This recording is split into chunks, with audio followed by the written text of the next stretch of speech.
অবহেলা তখনই বেশি কষ্ট দেয় যখন সেটা আসে প্রিয় মানুষটার কাছ থেকে। যখন অবহেলা ভালোবাসাকে চাপিয়ে যায়, অবহেলা তখনই বেশি কষ্ট দেয়। স্ত্রীকে ভালোবাসা না দিলে সে চুপ হয়ে যায়, কিন্তু তার সেই চুপ থাকাটা অনেক কিছু বলে। সারা জীবন পাশে থাকার কথা দিয়েছিল সে মানুষটাই। আজকে আমি ইলিশ মাছ রান্না করব, তার আগে আমি আমার মেয়েকে নিয়ে বসেছিলাম। আমার একটা সুন্দর ড্রেস পরেছিলাম আজকে, আর আমার মেয়েকে বলতেছিলাম যে দেখো আকাশটা কত সুন্দর, পাখি গাছ সব কিছু হয়েছে আজকে আমাদের বাসায়, তো তুমি এগুলো দেখো।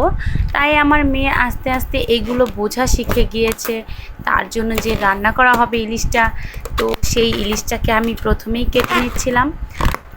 ইলিশটাকে আমার ভালো করে কাটতে হবে, আর ইলিশটাকে যদি আমি ভালো করে ধুয়ে কাটি তাহলে ইলিশটার স্বাদটা অনেকটাই ভালো থাকে। বোঝা যায় যে না আসলে ইলিশের গন্ধটাই বের হয়। তারপর আমার মেয়ের জন্য 2 টুকরো মুরগির মাংস নিয়েছি। আমি আমার মেয়েকে খাওয়াই ঝাল ছাড়া, ও একদমই ঝাল খেতে চায় না। কেন জানি না, ছোটোবেলা থেকে আমি ওকে ঝাল খাওয়াইনি, খাবে না কি না তাও জানি না। তো আমার ডালটা এদিকে হয়ে গিয়েছে।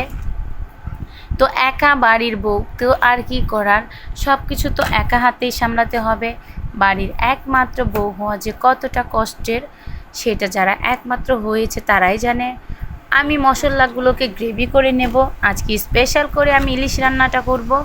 স্পেশাল যেগুলো মশলা ছিল সেই সবগুলোই আমি দিয়ে নিয়েছি, রেগুলার মশলা। তো এই যে আমার ইলিশ মাছটা কাটার সময় আমার মাছের কিছু চামড়া চলে গিয়েছে, আর আমার ইলিশ মাছটার কালারটা দেখতে পাচ্ছেনই কেমন হয়েছে, সুঘ্রাণটা যা আসছিল, বলার মতো নয়। আমি গরম পানি সব কিছুতেই ব্যবহার করি, এটা আমার যে ভিডিওতে যারা দেখে তারা দেখতে পায়। তো এখন পর্যন্ত আমার ভিডিও যারা কন্টিনিউ করছেন তারা অবশ্যই আমার ভিডিওতে একটা কমেন্ট করে যাবেন। আর এই যে সুঘ্রাণটা যা বের হয়েছে, এই গ্রানে পুরা ঘর বাড়ি ভর্তি হয়ে গিয়েছিল। অনেকেই তো অনেক প্রশংসা করতেছিল। আর ইলিশে তো অনেক বেশি ডিম হয়েছে, আর এই ডিমগুলো খেতে একদম বেশি অনেক মজা হয়েছিল। আমার মেয়েকে আমি ডিম খেতে দিয়েছিলাম। এদিকে আমি রান্না করতেছি নতুন যে সিম নেমেছে, সিম দিয়ে আলু দিয়ে। আর সিম দিয়ে আলু দিয়ে আমার ইলিশটা অনেক বেশি টেস্ট হয়েছিল। আমার সিমটা অর্ধেকের বেশি সিদ্ধ হয়ে গিয়েছে। এখন যেহেতু নতুন সিম, সেহেতু সিমগুলো একটু বেশি নরম হয়ে থাকে, আর সিমগুলো সিদ্ধও হয়ে যায় তাড়াতাড়ি।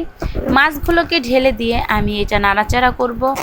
আমি একটু ঝোল ঝোল রাখবো বিধায় আমি একটু ঝোল বেশি দিয়েছি। আপনারা যদি ঝোল কম খেতে চান তাহলে কম দেবেন। রান্নার কালারটা কি এসেছে একবার দেখুন।